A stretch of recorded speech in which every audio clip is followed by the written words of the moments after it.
Good morning दोस्तों, चलिए जानते हैं उत्तराखंड की आज की 25 मुख्य खबरों को सिर्फ 10 मिनट में। और वीडियो पसंद आए तो सब्सक्राइब करना ना भूले। इस योजना से युवा हो रहे मालामाल, ऐसे उठाएं योजना का लाभ, मिलेगी 35% की सब्सिडी। उत्तराखंड सरकार द्वारा चलाई जा रही मुख्यमंत्री स्वरोजगार योजना और प्रधानमंत्री रोजगार सृजन कार्यक्रम के तहत स्वरोजगार को बढ़ावा दिया जा रहा है। योजनाओं के अंतर्गत 15% से 35% तक सब्सिडी के साथ 25 लाख से 50 लाख रुपए तक लोन उपलब्ध कराया जा रहा है। शहरी और ग्रामीण क्षेत्रों के लिए अलग अलग दरें निर्धारित हैं। आवेदन आधिकारिक वेबसाइट पर ऑनलाइन किया जा सकता है। उत्तराखंड में बनेगी स्पोर्ट्स अथॉरिटी, सीएम होंगे हेड, सचिव भी संभालेंगे जिम्मेदारी। उत्तराखंड सरकार ने 2036 ओलंपिक के लिए 30 से 40 खिलाड़ियों को तैयार करने का लक्ष्य तय किया है। हाल ही में नेशनल गेम्स के लिए बने वर्ल्ड क्लास खेल इंफ्रास्ट्रक्चर को लीगेसी प्लान का आधार बनाया जाएगा। इसके तहत 23 खेल अकादमियों की स्थापना होगी, जिनमें इंटरनेशनल सर्टिफाइड कोच नियुक्त होंगे। सभी अकादमियों की निगरानी के लिए high power sports authority of Uttarakhand बनाई जा रही है, जिसमें मुख्यमंत्री अध्यक्ष होंगे। 13 जिलों में लगेगा real time air quality monitoring system, जानिए क्या होगा फायदा। उत्तराखंड में अब सभी जिलों में real time air quality monitoring system स्थापित किए जाएंगे। अभी तक केवल देहरादून, ऋषिकेश और काशीपुर में ही वायु गुणवत्ता की निगरानी होती थी। इस कदम से हर जिले में प्रति घंटे वायु प्रदूषण का डेटा रिकॉर्ड होगा। इससे प्रदूषण नियंत्रण बोर्ड को सटीक जानकारी मिलेगी और समय रहते जरूरी कदम उठाए जा सकेंगे। पर्वतीय क्षेत्रों की भी निगरानी की जाएगी। धामी सरकार में फिर बंटे दायित्व, जानिए किसे मिला कौन सा विभाग। उत्तराखंड में धामी सरकार ने भाजपा के 18 और नेताओं को नई जिम्मेदारियां सौंपी हैं। इनमें सुभाष बर्तवाल को राज्य निर्माण आंदोलनकारी सम्मान परिषद में उपाध्यक्ष, पुनीत मित्तल को नगरीय पर्यावरण संरक्षण परिषद में उपाध्यक्ष और गिरीश डोभाल को प्रदेशीय मौन परिषद में उपाध्यक्ष नियुक्त किया गया। सभी पदाधिकारी विभिन्न परिषदों, आयोगों और समितियों में कार्यभार संभालेंगे, जिससे जन कल्याणकारी योजनाओं के क्रियान्वयन में तेजी लाई जाएगी। पसमानदा मुसलमानों ने फूंका वक्फ बोर्ड का पुतला, संशोधन बिल का किया समर्थन, पीएम मोदी को दी बधाई। वक्फ संशोधन विधेयक को लेकर जहां विपक्ष और कुछ मुस्लिम संगठन विरोध कर रहे हैं, वहीं हरिद्वार में राष्ट्रवादी पसमानदा मुस्लिम राष्ट्रीय मंच ने इसका समर्थन किया है। मंच के अध्यक्ष मोहम्मद शमशाद मीर ने इसे वक्फ माफियाओं के खिलाफ कदम बताया और पीएम मोदी को धन्यवाद दिया। उत्तराखंड वक्फ बोर्ड के चेयरमैन शादाब शम्स ने भी विधेयक को गरीब मुस्लिमों के हित में बताया। उत्तरकाशी में भूकंप के झटकों से फिर डोली धरती, घरों से बाहर निकल आए लोग। उत्तरकाशी जिला मुख्यालय में शनिवार सुबह 10:37 भूकंप के हल्के झटके महसूस किए गए, जिससे लोग डरकर घरों से बाहर निकल आए। हालांकि किसी प्रकार की जानमाल की हानि नहीं हुई है और भूकंप का केंद्र अभी तक ज्ञात नहीं हो पाया है। जनवरी में यहां 9 से अधिक बार झटके आ चुके हैं, जिससे लोग डरे हुए हैं। प्रशासन ने लोगों से सतर्क रहने की अपील की है। फिर शुरू हुआ चैंपियन उमेश कुमार विवाद, पुराने तेवर में दिखे प्रणव सिंह, सिडकुल का श्रेय लेने की मची होड़। पूर्व विधायक प्रणव सिंह चैंपियन एक बार फिर अपने तेज तर्रार अंदाज में लौट आए हैं।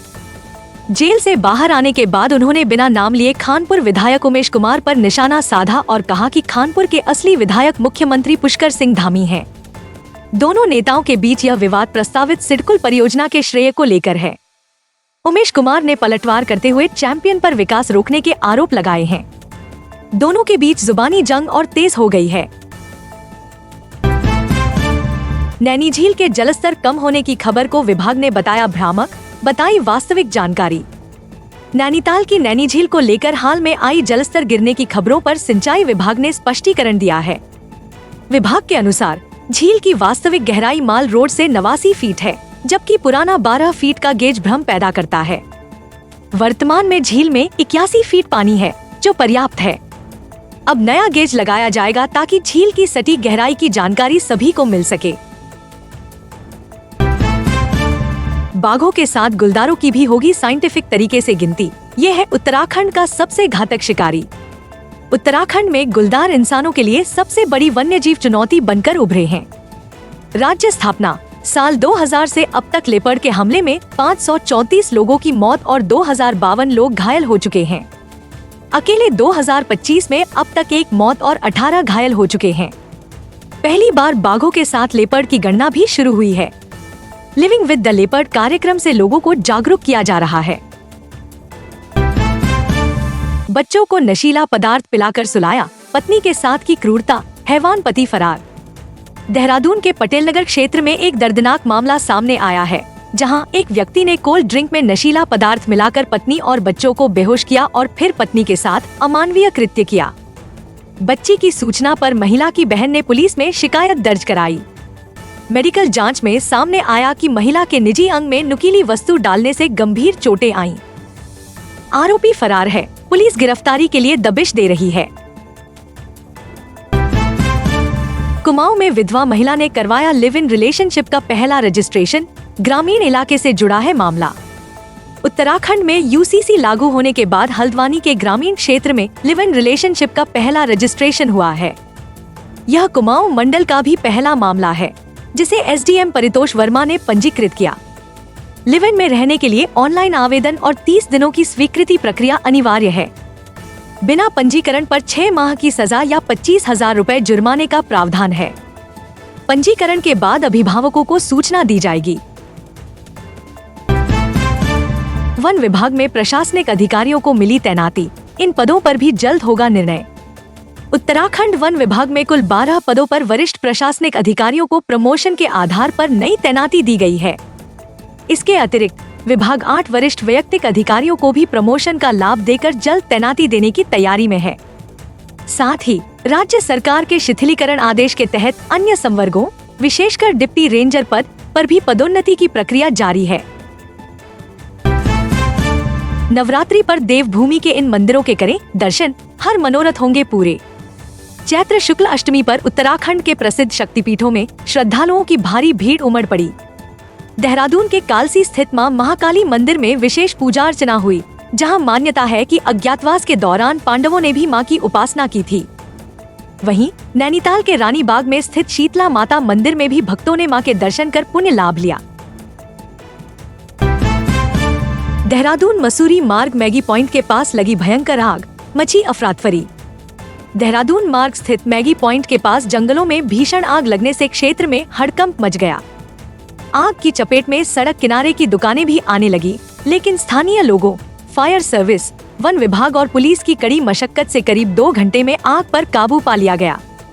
वन संपदा को भारी नुकसान हुआ है, हालांकि जानमाल का नुकसान नहीं हुआ। बाइक चोर की बीच बाजार ताबड़तोड़ पिटाई, डंडों से फोड़ा सिर, लहूलुहान कर किया पुलिस के हवाले। हरिद्वार जिले के रुड़की में बाइक चोरी करते हुए रंगे हाथ पकड़े गए युवक मोनू को भीड़ ने पीट दिया, जिसे पुलिस ने मौके से छुड़ाकर हिरासत में लिया। मोनू टोड़ा कल्याणपुर गांव का निवासी है और पुलिस उसके नेटवर्क की जांच कर रही है। वहीं देहरादून के सहसपुर में पुलिस ने 16 लाख की स्मैक के साथ भूरा नामक नशा तस्कर को पकड़ा है, जो पूर्व में भी कई बार जेल जा चुका है।